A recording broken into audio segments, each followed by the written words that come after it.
Time for Twins Pod. It's going to be a damn good show. Yeah. What do you think how is this all going to end? The Middle East? Israel's going to nuke everybody. Yeah. Well, I mean, not far off.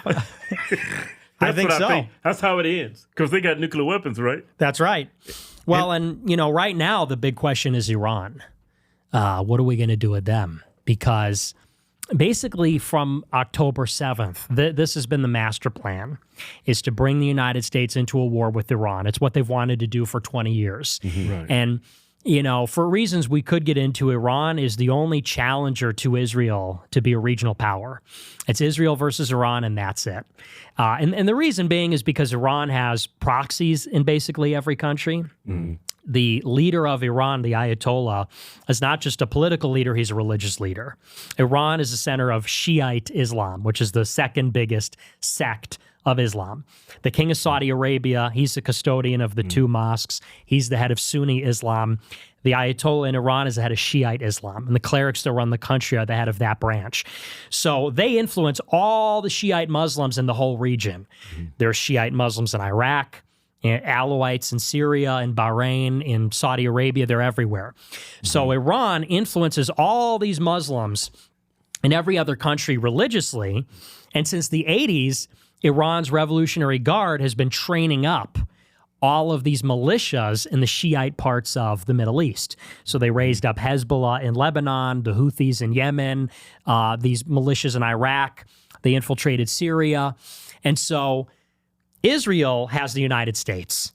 We pay off Egypt, Jordan. We have bases in Saudi Arabia, Qatar. We pay off the Emirates, Kuwait. We have half the region we and Israel has half the region because of our money, because of our military. Iran, they're the only other regional power because they influence these populations in all the other countries. They have this religious influence, military influence, and they are one of the more powerful countries just because of their characteristics. 90 million people, big middle class, diversified economy, they're educated. They have a nuclear program, missile program, drone program. They have a navy. So Israel and Iran, these are the last players standing. 40 years ago, you had Libya, you had Iraq, you had Egypt, you had Syria. These are all powerful countries. You had Sudan. One by one, they've all been destroyed. Iraq was destroyed by the United States. Syria, destroyed by the United States. Sudan, civil war, backed by Israel and the United States. Somalia is falling apart at the seams right now. Libya, overthrown by the United States. Iran and Israel, these are the last ones standing. After October 7th, Israel said, we're going to piece by piece dismantle Iran's empire, starting with Hamas, then Hezbollah, then the Houthis, and then we take out all of them, we're going to deliver the killing blow against Iran. Problem is, they can't take out Iran on their own, because if Israel attacks Iran, Iran's going to get a nuclear bomb. Iran has the capability to make one, but they haven't determined to make one yet, because they know if they do that, it will invite an attack from Israel and the United States. So they're on the fence. If they don't have any nuclear program, they're vulnerable. But if they get a bomb, they'll get attacked. Israel cannot attack Iran. They're not powerful enough. They need us to do it. But we, for obvious reasons, don't want to do it. We spent 20 years in Iraq and Afghanistan. We don't want to fight Iran. We have no beef with them. So Israel's trying to they're trying to manufacture a situation where we're both forced to fight each other. So last year in April, Israel bombed Iran's embassy in Syria, which is like totally against international law. Embassies are off limits. You just can't do that. It's like the foundation of all international law. Iran had to respond. If they don't, they look weak. This was their first provocation. Israel bombed their embassy to force Iran to attack Israel because they knew that if Iran counterattacked, the United States would be forced to intervene to defend Israel.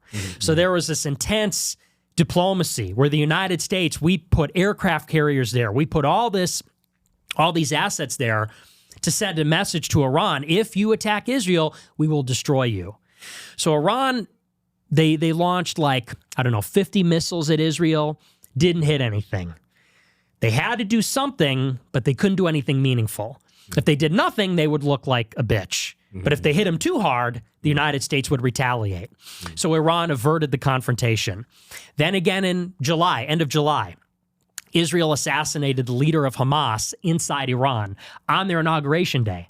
Iran was inaugurating a new president, and the Palestinian leader was visiting the capital. Israel blew him up. Mossad exploded his hotel where he was staying and killed him. Huge, once again, another major provocation. Could you imagine if a foreign head of state was killed in D.C. when Trump was being inaugurated? We would nuke them. We would blow them to pieces. Once again, Iran had to attack Israel. The United States pulled up again with 2 aircraft carriers, said, not so fast. If you intervene, we're going to hit you back. Iran waited 2 months. They did a much bigger attack on Israel. This time, some of the missiles hit. It was a little bit more severe. But again, the United States and Israel did not respond. Now that Trump is in office, Israel recognizes this is a perfect opportunity because Trump is a Zionist. Trump got $100 million from Miriam Adelson. He got money from the Israel lobby to become president. He appointed neocons. Mike Waltz, his national security advisor, wants war with Iran. Rubio, Secretary of State, wants war with Iran. They set this situation up. Lindsey Graham, he's a neocon, big ally of Trump. They set it up where now they're going to restart the war in Gaza.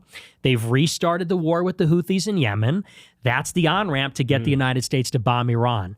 So this weekend, this is very topical, the Trump administration had a meeting with Iran. They sent Steve Witkoff. He met with the foreign minister of Iran. Trump said, you have 60 days to make a nuclear deal or else we're going to war.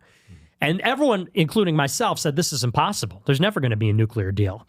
For complex reasons, it's just not going to happen. And if it happens, it's not going to happen in 60 days. So it's a guaranteed war. But it looks like it's looking up, like the meetings went well. Both sides said it was positive, said it was constructive. But if diplomacy becomes viable, if we get close to a deal, Israel's going to come back in and sabotage it. Israel's going to come in. They're going to do some provocation. Like, let's say, for example, what if, God forbid, some American base is attacked and it's blamed on Iran? There goes your deal. What happens if Israel attacks Iran? There goes your deal. Iran can't make a deal with the United States if they're getting attacked by Israel. So if we get too close to a deal, they're going to sabotage it. And they're going to put us on a path to war. And so I think it's basically unavoidable at this point that we're going to war with Iran. And then when Iran is destroyed, then Israel gets to do whatever they want. There'll be nobody left to oppose them. Whole Middle East will be under their influence. And they're in the center. Think about where Israel's located. They're in the middle of Asia, Europe, and Africa. They're in the center of all global trade. The Belt and Road that China's building, the rail, the shipping routes, all of it goes through the Middle East. And so when you control the Middle East, it's not like controlling, like Mexico or whatever. Right. You control the Middle East. It's like the most important region in the world. It's all the oil. It's all these other energy resources. It's all the supply chains, all the shipping routes. Is that why Trump wants Greenland? That's part of it, yeah. Yeah. Because of, the Arctic is melting. And so that's going to be viable for shipping. It wasn't viable before because it was all ice, but now that it's melting, now there's going to be a lot of trade. It's also important for missile defense. If a missile comes from China, it's going to come over the Arctic. So we want to deploy radar so we could see that. So it's really for power projection. But yeah, you start to understand it all comes down to strategy, all comes down to military strategy. And Israel wants... If they take out Iran, they control everything, and it's a very important region to control. People don't even realize they're going to become a global power. People think of Israel as like our satellite. They're like our puppet or like a junior partner. In 50 years, Israel's going to be a big play. They're going to be a great power, like the UK was, like France. They're going to be a serious player. So people have no idea, and then they won't need us. Right. Then they'll be on their own. So that's a very scary situation where the United States doesn't have power over them or leverage. Right. Fuck. What about Putin and President of China? How do you feel about Israel? Well, Putin is close with Israel. People don't realize this. Yeah. But that's because Russia has a huge Jewish population, always has. And so Putin has a rabbi, and he has good relations with Israel, and so does China for that matter. But insofar as Israel and the United States are joined at the hip, China and Russia are less pro-Israel than the United States. But they're never against Israel. You know, Israel's part of the Belt and Road, which is China's infrastructure project, and Israel's allied with Russia. So, you know, a lot of people think like, oh, Russia's fighting against this. They have their hands in everything, unfortunately. The only countries that are against Israel, it's Iran. That's about it. And that's who everyone wants to destroy. Wow. That's crazy. Makes sense why Fox News and everybody's, the Muslims are a bunch of terrorists. They want to make like, we just go in there clean the house because these people are evil and they hate Christians. Right. Well, yeah, because if they're terrorists, they got to go. So they just say anybody that sympathizes, you're supporting terrorism. It's like the oldest trick in the book. Yeah, hey, y'all know about this giveaway, right? The Jeep Rubicon. But if you're in it right now, not only you get entered to win this, you get entered to win this monster over here. Come on down to the Price is Right. Bob Barker's been replaced. D.I. hire right here, and I'm proud of it. You know why I'm proud? Because I'm black. I don't give a shit. Get away this turbo diesel. Ram, 2500 heavy duty. Those tinted windows. Kind of beautiful. What color is this, graphite? That is white supremacist graphite right there. An assist step on that? Man, get in the win. All you gotta do is buy one of these fly t-shirts or any of our supplements. Anything on our website.